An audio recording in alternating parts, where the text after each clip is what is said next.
네, 한판 브리핑 민동기 평론가 함께하겠습니다. 어서 오십시오. 안녕하십니까.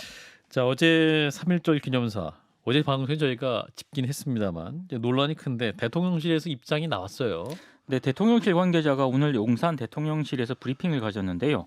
안보와 경제 위기 극복을 위해서는 한일 간 협력이 매우 중요하다는 게 핵심이었다. 이런 얘기를 했습니다. 예.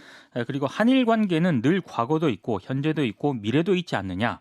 모든 게 함께 얽혀 있는데 양국 국민은 과거보다 미래를 보고 가는 게 바람직하지 않느냐는 생각이었다. 이렇게 얘기를 했고요.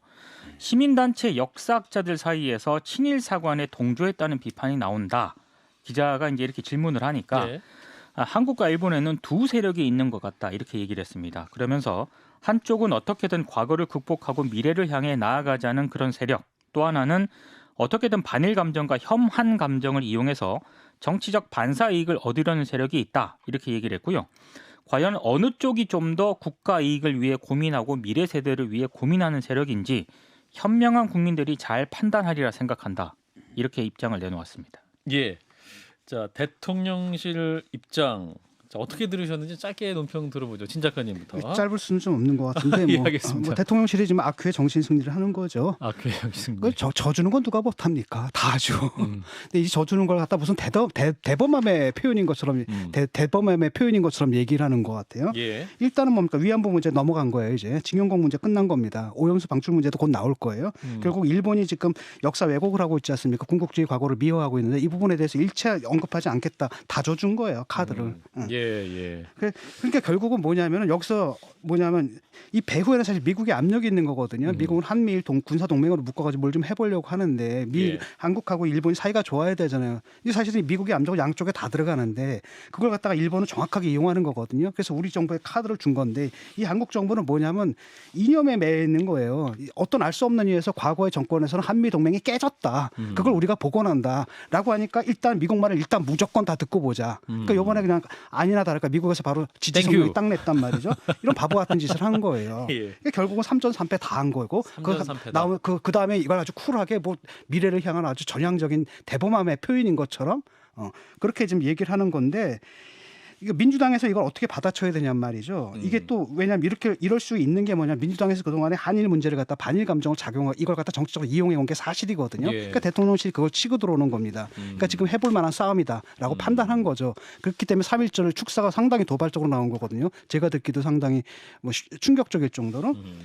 결국은 이거 어떻게 가야 되냐면 민주당에서 자꾸 친일 반일 이런 게 아니라 뭘로 가야 돼? 무능 프레임을 가야 되거든요. 간단합니다. 외교 사안들이 걸려 있어요. 1개, 2개, 3개, 4개 걸려 있거든요. 지금 당장 해결 안 되면 동결시켜 놓는 거예요. 계속 끝까지 가야 되는 거거든요. 언제 어떤 조건이 좋아지면 그때 꺼내들 수 있는 카드로 남겨놔야 되는데 이 카드 4개를 다 일본에서 다 준 거거든요. 이 무능하다라는 거죠. 그러니까 예를 들어서 일본을 보세요. 아니 일본 애들이 그 독도 찾아갈 수 있겠어요? 그거 불가능하잖아요. 어떤 면에서. 예. 그래도 끝까지 유지하죠. 왜? 그렇게 10년, 20년, 30년, 100년을 기다리고 혹시 알아 언젠가 우리가 이 문제를 다시 제기했을 때 찾아올 수 있는 기회가 올지 어떤 조건이 만들어질지 이런 것 때문에 남겨놓는 거거든요.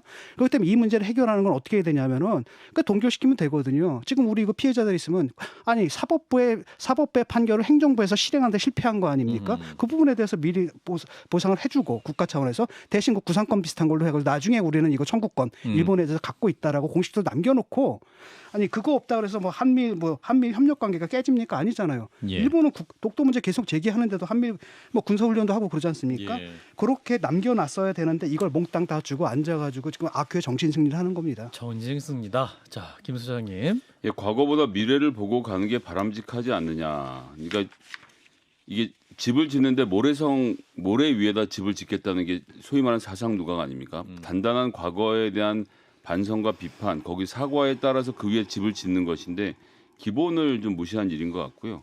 한쪽은 어떻게든 과거를 극복하고 미래로 향해 나가려고 한다라는 말도 마찬가지입니다. 과거를 극복한다는 것은 그때보다 나은 상태를 만든다라고 하는 것인데 그것의 전제는 과거를 극복하는 전제는 역시나 사과와 반성이에요. 그것이 단단하게 굳어서 일본이란 나라가 이제 군국주의를 더 이상 행사하지 않겠구나라는 주변국의 인정과 동의가 있으면 지금 갖고 있는 일본의 경제력으로는 충분히 리더십을 발휘할 수 있는 건데 그 고집을 지금 피우고 있는 거 아닙니까? 근데 그 고집에 우리나라가 아유 됐어요 그냥 이게 얘기 그만합시다라고 해서 덮으면 국민들이 대통령이 훌륭하시네 이러면서 박수를 쳐줄까요?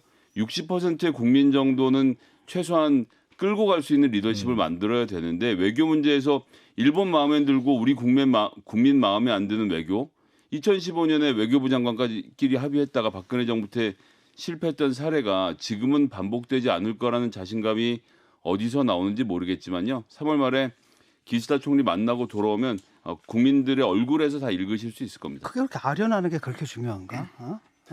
대통령 취임했으니까 신고하러 가는 건가? 예. 일단 여기서 하고요.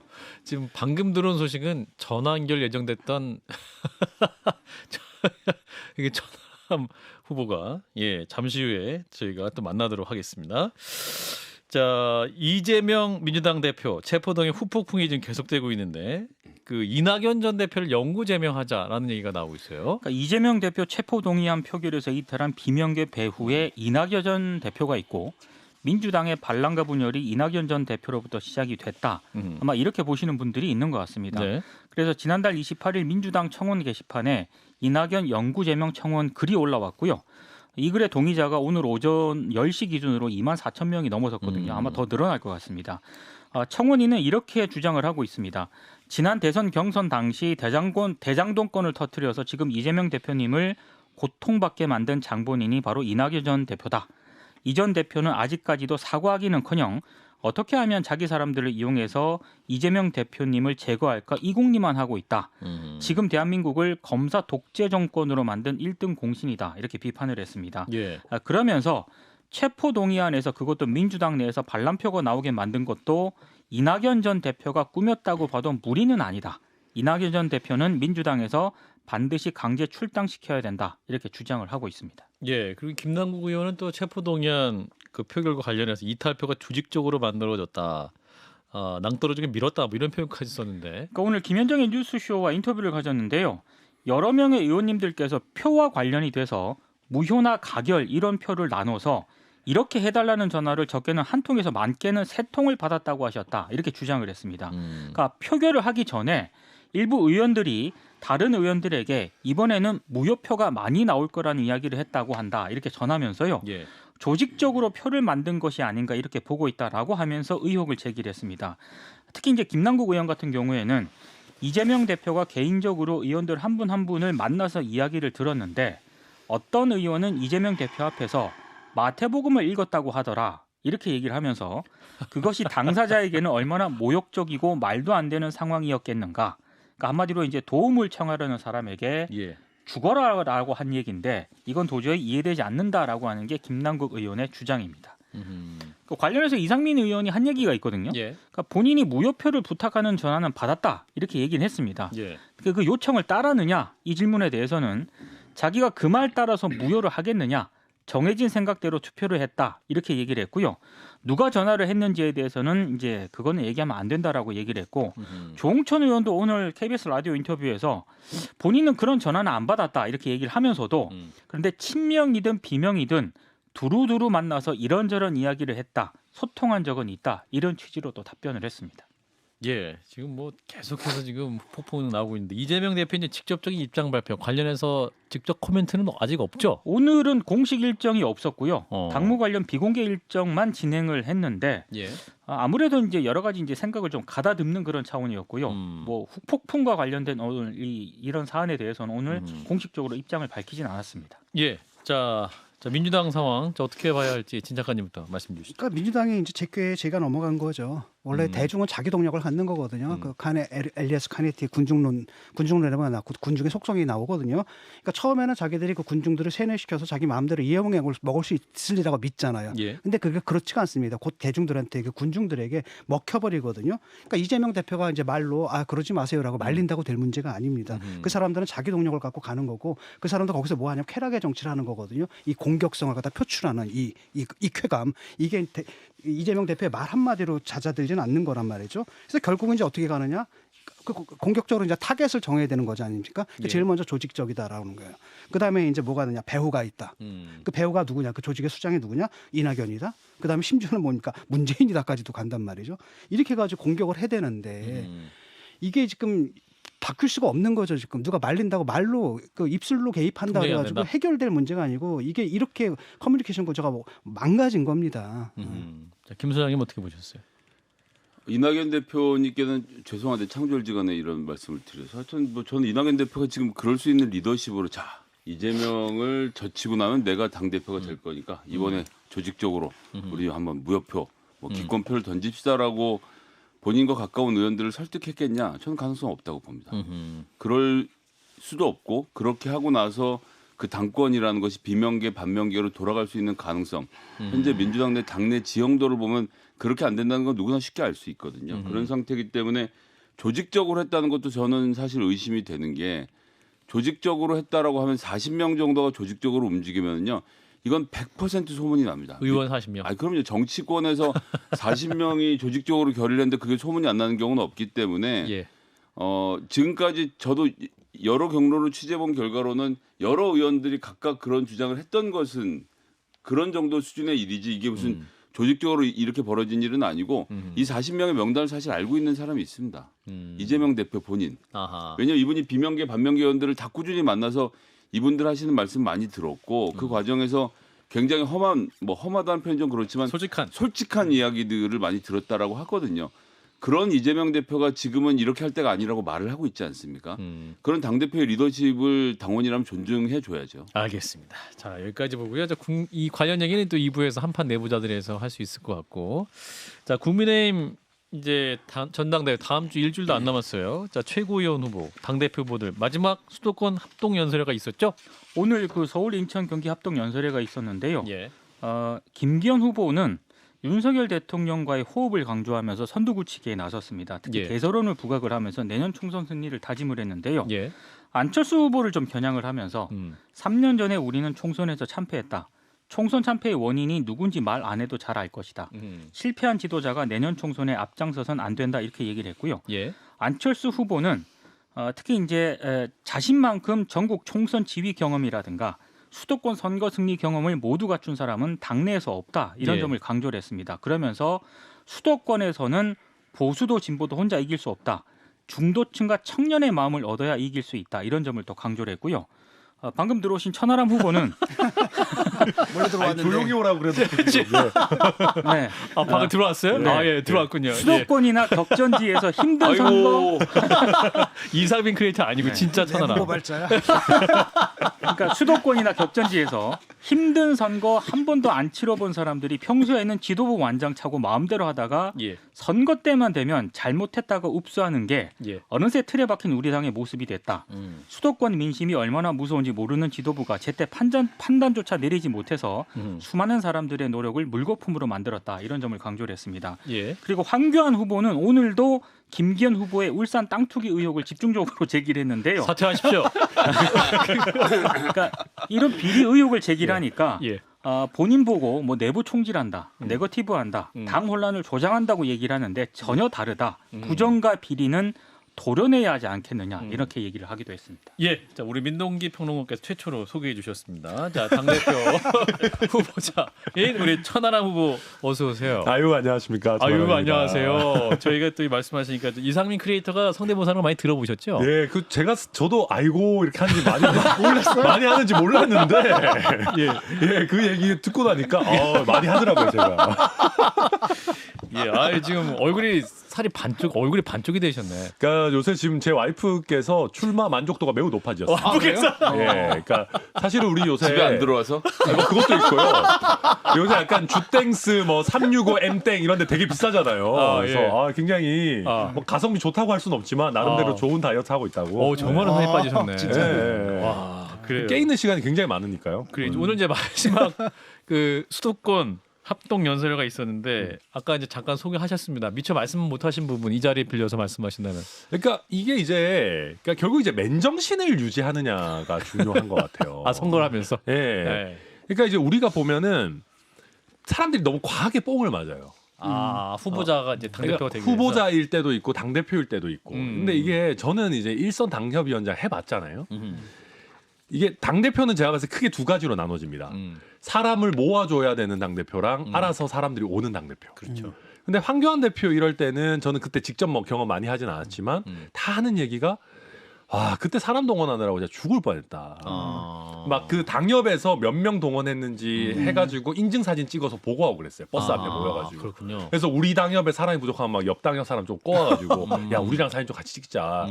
근데 그렇게 해가지고 전국에서 모으면은 뭐 이재명 대표 수호대 그런 것도 비슷하지만은 몇 천 명이 모이거든요. 예.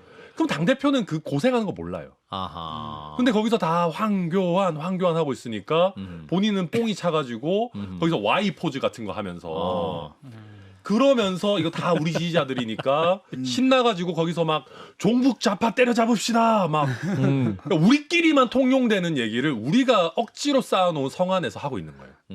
그러다가 막판에 중도층 민심 안 나오고 하니까 맨날 무릎 꿇고 다시 한 번만 살려주십시오. 삭발. 특히 뭐 TK 같은 데 가가지고 개헌 저지선은 막아야 되지 않겠습니까? 이게 항상 우리가 지던 패턴이거든요. 그런 거 말고 좀 우리가 사람 억지로 안 모아도 되고 우리끼리 이상한 거 뽕 맞고 폼 잡고 이런 거 하지 말고 좀 사람들이 우리한테 먼저 다가오고 우리가 좀 맨정신이라는 걸 사람들이 느낄 수 있는 그런 당을 좀 가자. 뭐 그 얘기를 주로 하고 싶었어요. 근데 네. 실버 크로스 하셨다 그러면 이제 황교안 후보를 때릴 때가 아니라 안철수 후보 때릴 때 아닙니까? 근데 그게 꼭 그렇지가 않아요. 그러니까 이게 이제 저희가 보면은 실버 크로스 저 했습니다. 그러면 이제 많은 분들이 야 여론조사 보니까 안 그렇던데 뭐라는 거야 이런 분들이 많아요. 근데 당원들 대상으로 샘플링해서 뽑는 여론조사는 완전히 다릅니다. 아 그런가요? 대표적으로 저희가 PNR이 지난 2월 21일과 22일에 책임당원이라고 응답한 489명을 대상으로 당대표 후보를 물었는데요. 김기현 42.7, 천하람 22.8, 안철수 17.9, 황교안 14.2였습니다. 근데 제가 이걸 자세하게 더 얘기하기는 어렵지만은 저희가 파악하고 있는 바로는 이 이후로 천하람은 올랐고 안철수 떨어졌습니다. 아 당심이. 그러니까 당심에서 그리고 대부분의 여론조사에서 천하람은 상승 흐름이고 안철수 후보는 굉장히 많이 빠지고 있는 흐름이거든요. 그래서 당원 대상 조사를 보면은 실버크로스는 이미 왔고 근데 이제 제가 걱정하는 거는 이제 안철수 후보 지지층이나 황교안 후보 지지층에서 저를 너무 싫어하시면은 이게 결선에도 또 영향이 있기 때문에 제가 원래 그렇게 모진 사람이 아니기도 하고 적당히 그렇죠. 좀 네. 어느 정도는 안정적으로 가면서 사실은 저의 1차 목표는 김기현 후보가 과반 못하도록 막는 겁니다. 아 그렇죠. 그것만 아니면 저는 안정적으로 결선 간다 그렇게 보고 있습니다. 아 그렇군요. 예. 그럼 결선 진출을 자신한다 이런 말씀이시네요. 네, 결선은 없거나 천하람 김기현일 겁니다. 근데 없을 가능성 지금 봐서 없을 것 같아요. 아 그래요. 왜냐하면은 4일 5일 모바일 여론조사를 투표하고. 보게 되면 뭐 네. 김기현 후보의 그 지지율이 거의 뭐 절반에 과반에 육박하는 이런 여론조사 결과들이 많이 나와가지고 근데 산술적으로 보면 45%라고 하면 무응답이나 답변 거부를 제외하고 나면 그게 이제 과반을 넘는 상태인 건데 그런 결과들은 신빙성이 없다 이렇게 보시는 건가요? 그러니까 제가 여론조사를 부정하자는 건 아니고 이게 좀 참 슬픈 얘기인데 천하람 지지자들은 여론조사에서 국민의힘 지지자가 아니라고 답변하는 사람들도 많아요. 아 그래요? 아, 그러니까 책임 당원임에도 불구하고 왜 그래요? 그러냐면 저희 당에 당 지지율이나 대통령 지지율 세부 지표 보면은 요즘 처참하거든요. 예, 예. 20대에서는 40대보다 낮게 나와요. 그러니까 저희가 40대는 진짜 못 뚫겠다. 철옹성이다라고 얘기를 했었는데 예. 지금 20대 30대 지지율이 40대보다 더 낮게 나오는 여론조사들이 굉장히 많이 있습니다. 그렇다라는 얘기는 원래 국민의힘을 지지했고 지난번 지선 대선에서 완전히 국민의힘 쪽에 몰아줬던 젊은 사람들이 지금은 전화 오면 저 국민의힘 지지 안 해요. 그런 사람들이 많다는 거예요. 그래요. 그리고 그러니까 저를 지지하는 당원들이 나이 연령대가 일하는 사람들이 많아가지고 아하. 이분들이 설문조사에 여론조사의 응답은 좀 떨어지는데 떨어진다. 이분들이 제일 화가 많이 나 있어요. 근데 그런 분들을 지금 후보님은 체감을 해요? 그럼 뭐 어떻게 이 체감하죠. 사람들의 지지를 받고 있다라는 기분을 어떻게 느끼십니까? 그러니까 뭐 제가 뭐 주변에서 기분 느끼고 이런 것보다도 다들 그런 거 있어요. 내가 이거 하려고 책임당원 지금 꾸역꾸역 유지하고 있냐? 그러니까 지금 제 지지층을 보면 여론조사 응답률을 가장 떨어지고 국민의힘이 이렇게 가서는 안 된다라는 위기감은 가장 높기 때문에 투표에는 가장 적극적으로 참여하는 어떤 그 블럭이거든요. 그러다 보니까 저는 천하람 지지층 블럭이 많이 들어와 준다면은 모수가 늘어나서 일단 김기현 후보의 1차 과반도 어려워지고 그다음에 제가 간다면 충분히 2위는 안정적으로 갈 수 있다. 뭐 그러네요. 그렇게 지금 저희 분석하고 있습니다. 근데 지금 이제 조순유 후보 같은 경우는 천하용인 후보, 그러니까 천하람 그리고 이제 뭐 이게 같은 최고위 후보 세 분들 허은하, 뭐 보면 김용태, 이긴. 네. 그 내부 총질팀이다 이렇게 얘기를 하고 있어요. 그러니까 저희가 한 얘기 중에 그러면 뭐가 내부 총질인지를 얘기를 해줬으면 좋겠어요. 그러니까 저희가 정말로 내부 총질을 하는 후보였으면은 컷오프 당했을 겁니다. 아니면 지지율이 떨어지고 있을 거예요. 근데 저희가 어떤 여론조사를 보더라도 지지층이든 당원이든 민심이든 다 저희가 올라가고 있거든요. 그러니까 특히 저 같은 경우는 민심은 이미 거의 압도적인 1위 정도로 돼 있습니다. 사람들이 민심에 별로 관심이 없어서 그렇지. 근데 국민들이 억지로 까는지 아니면 올바른 비판을 하는지 귀신같이 아십니다. 그러면 올바른 비판을 하는 걸 내부 총질이라고 하면은 이건 오히려 내로남불입니다. 조수진 의원 같은 사람들이 민주당에서 조응천 의원, 이상민 의원, 뭐 우리 김성애 소장님 같이 이런- 묶으면 좀 그거는 궁극해 할수 있어요. 갑자기 넣어서 지금 큰일 나요. 정치 생명 아무튼 끝납니다. 뭐 예를 들면 그러니까 김성애 소장님 빼고 빼주세요. 우리 김성애 소장님은 예, 넣지 마세요. 제가 또 와서 폐를 끼치고 할 거예요. 어쨌든 그래가지고 금태섭 의원을 빼고 이제 조박해 이런 분들이 민주당에 대해서 쓴소리할 때는 예. 조수진 의원님 이런 분들 막 물개박수 치면서 막 옳은 얘기한다고 정진석 위원장 같은 분들도 막 반란표가 아니라 뭐 양심표라 그랬나 뭐 무슨 뭐 엄청 좋아하잖아요. 민주당 안에서 옳은 소리 하면 그렇게 좋아하면서 우리 당에서는 옳은 소리 좀 하면 바로 내부 총질입니까? 이게 내로남불이죠. 지금 안철수 후보가 근데 최근 이제 선거가 이제 종료 임박해가지고 갑자기 저 대통령실 비판과 그런 걸 많이 하고 계시는 것 같아요. 이를테면 뭐 대통령실 비대위 선관위 모두 공정하지 않다고 느끼는 건 저만의 피해 의식인가 이런 말씀을 하시는데 갑자기 이 발언은 어떻게 들으셨어요? 그러니까 이제 안철수 후보님이 대통령실에 도움이 필요한 겁니다 지금. 아 그래요. 그러니까 우리가 한번 잘 생각해 보면은 대통령실에서 안철수 후보님을 때려줄 때 올라갔다. 안 후보의 지지율이 가장 높았습니다. 왜 나 안 때리냐? 지금 때려달라. 안 때리니까 갑자기 천하람이가 치고 올라오지. 지금 황교안 후보가 갑자기 시스틸러 하지. 그래요. 그러니까 지금 이게 개혁이냐 현상 유지냐의 싸움에서 원래는 개혁 부분을 별로 개혁적이지도 않은 안철수 후보가 잡고 있었어요. 왜냐하면 대통령실 때려주니까. 근데 천하람이가 나오고 나서는 이 포지션을 좀 잃어버렸어요. 네. 그러니까 지금 이게 어떻게 돼 있냐면은 천하람이는 개혁이고 김기현, 안철수는 둘 다 윤심 호소 후보신데 김기현 후보는 윤심 호소의 승자고 안철수 후보는 윤심 호소의 실패자가 됐어요. 그러니까 구도 자체가 되게 이상해져 버린 거예요. 안철수 후보 입장에서. 그러니까 막판에 어떻게든 대통령실에 반응을 끌어내겠다 해가지고 급발진을 하고 계시는 건데 급발진. 이 급발진을 하는 거야말로 지금 안철수 후보가 천하람한테 실버 크로스를 당했다. 반증이다. 나는 저는 명확한 증거라고 아니 봅니다. 그래서 대통령실에서 오늘 반응을 했던데요. 자꾸 그 연대니 뭐니 얘기하지 말고 대통령 끌어들이지 말라라는 경고를 했던 것은 그러면 안 후보 입장에서는 좋은 일이다. 좋은 일인데 문제는 여기서 안 후보가 확실한 상승세를 가져가려면 대차게 붙어야 됩니다. 대통령실과. 대통령실과. 근데 그럼 천하람 후보님한테 불리해지는 거 아니에요? 저한테 불리하죠. 네. 근데 제가 이렇게 정답지를 유출하는 이유는 안 후보니 못할 거라는 확신이 있기 때문에 제가 정답지를 유출하는 건데 실망입니다. 라고 말씀하실 것 같아요. 그러니까 왜냐하면은 유난연대 말 쓰지 말라니까 안 한다고 못 쓰겠다 안 쓰겠다 윤핵관 비판도 안 하겠다 그랬다가 예. 어제 슬그머니 오늘 아침인가요? 유난연대는 역사적인 사실 아니냐. 이게 약간 좀 뭐랄까요? 애초로워 보여요. 애초롭다. 그리고 어제도 이게 저만의 피해 의식일까요? 이런 얘기 할 게 아니고 대통령실에서 이렇게 전당대회에 개입하는 게 잘못됐다. 윤핵관들이 과하게 이렇게 당을 쥐고 흔드는 게 잘못됐으니까 내가 세게 붙어야 이거를 된다. 어떻게 개혁하겠다라는 명확한 메시지가 나와야 되는데 저 많이 피해 당했으니까 좀 불쌍해요. 안쓰럽지 않아요? 저 좀 찍어주세요. 피해자 입장으로. 어허. 여당의 당대표가 피해자 코스프레를 하고 있으면 어떡합니까? 지금 우리 사회에서 얼마나 많은 사람들이 여러 군데서 피해를 입고 살아가고 있는데 내가 이 사람들이 입고 있는 부당함, 피해, 불공정을 건져주겠다라는 적극적인 메시지가 나와야지 내가 피해자예요라고 하고 있어요. 야당 당대표라도 피해자 코스프레 하면은 당원들이 싫어합니다. 근데 집권을 같이 해가지고 내가 국정 운영의 파트너가 되겠다고 하는 사람이 왜 피해자 코스프레를 해요? 이건 굉장히 잘못된 전략이다 그렇게 봅니다. 그 김기현 후보 같은 경우는 이제 땅 투기 의혹으로 이제 제 후보로부터 그 집중 공격을 받았는데 그러다 보니까 아예 그냥 수사 의뢰를 하겠다라고 던져버렸어요. 네. 이건 어떻게 생각하십니까?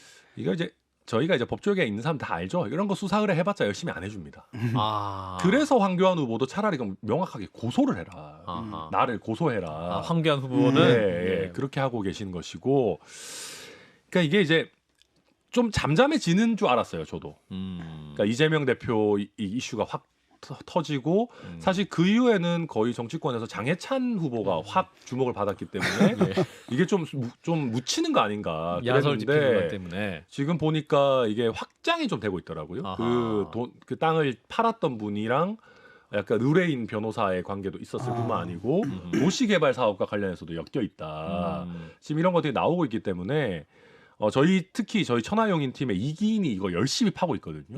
저희는 확실하지 않으면 터뜨리지 않을 것인데 아하. 며칠 안 남았기 때문에 아마 뭐 조만간 판단을 할 거지만 내일 토론회에서도 분명히 저도 문제 제기할 생각입니다. 근데 김기현 후보가 이 땅을 왜 샀는지 해명을 못하는 것 같아요. 이 땅이 어디 필요한가요? 제 말은 그러니까 맹지고 뭐 거기서 뭐 키우고 싶고 다 괜찮으면 좋습니다. 젊은 사람도 땅을 사랑할 수 있죠. 왜 그 젊은 마흔도 안 된 분이 땅 샀냐? 이거는 저는 굉장히 나쁜 스테레오타입이라고 생각하고 저도 땅 사랑 아무튼 이상한 소리는 그만하고. 땅이 있어요? 근데 그것보다도 있는 것 같아. 지금 봤을 때 그런 거예요.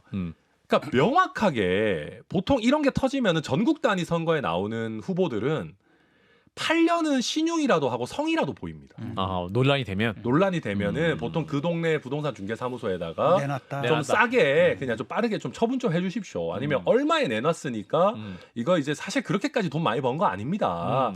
아니면은 뭐 얼마 정도는 제가 기부하겠습니다. 수익금의 얼마 정도는 그렇게 해가지고 국민들 앞에 성의를 보이고 조금 회초리 맞고 넘어가는 게 일반적이에요. 근데 김기현 후보는 제대로 된 답변을 못 하고 있는 거는 당연하고 최소한의 성의가 없어요. 네, 그래서 좀 이게 이슈가 안 잠잠해지는 거 아닌가 싶어요. 장해찬 후보자 얘기 좀 해보겠습니다.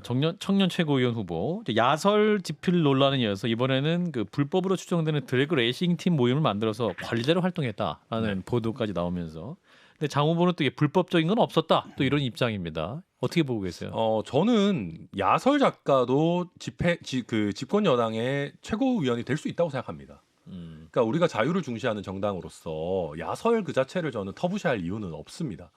근데 문제는 야설의 수준도 수준이지만은 연예인의 실명을 가져와 가지고 야설을 쓴다는 거는 저는 굉장히 부적절하다. 그리고 본인은 그게 100% 허구이기 때문에 문제 없다고 얘기했다가 최근에 굉장히 슬그머니 바꿨죠. 제대로 된 사과 없이 그 이 등장인물의 성명이나 이런 것들을 작품에서 바꿨어요. 저는 그 바꿨던 게 최악이라고 생각합니다. 아하. 인정한 거니까. 인정한 거니까. 그럼 인정할 거면 사과가 병행이 돼야 되는데 사과 없이 슬그머니 바꾸는 것이 저는 장해찬 후보의 이번 선거에서 최대 패착이었다. 그렇게 봅니다. 드래그 레이싱 모임 이것도 마찬가지고 불법이 없었다라고 하면 그럼 놔둬야 되는데 이게 계정이 또 싹 네. 사라졌단 말이죠. 그리고 제가 그 이제 계정에 있었던 동영상을 누가 보내주셔가지고 뭐 보기도 했고 SNS에 저도 올리기도 했는데 동영상을 게재하셨더군요. 동영상 몇 분 안 되는 동영상인데 중앙선 침범이 엄청 많고요. 아. 그 아웃 인 아웃 그 레이스에서의 예. 굉장히 중요한 원칙이거든요. 뭐 이렇게 하시는 분 아실 겁니다. 영암 같은 데서 보면 이렇게 아웃 코스로 들어왔다가 인 코스 들어가고 하는데 그걸 공도에서 하면은 중앙선 침범인 것이거든요. 그렇죠. 그래서 아니 그런 문제들이 분명히 있는데 불법성은 없었다, 딱지 별로 안 뗐다 이런 얘기는 그러니까 저도 살면서 잘못한 일이 있겠죠. 왜 없겠습니까? 근데 사실은 뭐 죽을 죄 진 거 아니면은 깔끔하게 사과하면은 또 넘어갈 수 있는 부분도 있거든요. 그러니까 왜 이렇게 사과를 안 하는지 저는 그게 좀 답답합니다. 예. 그걸 뭐 대통령하고 호흡을 맞추려다 보면 또 왜 그러세요?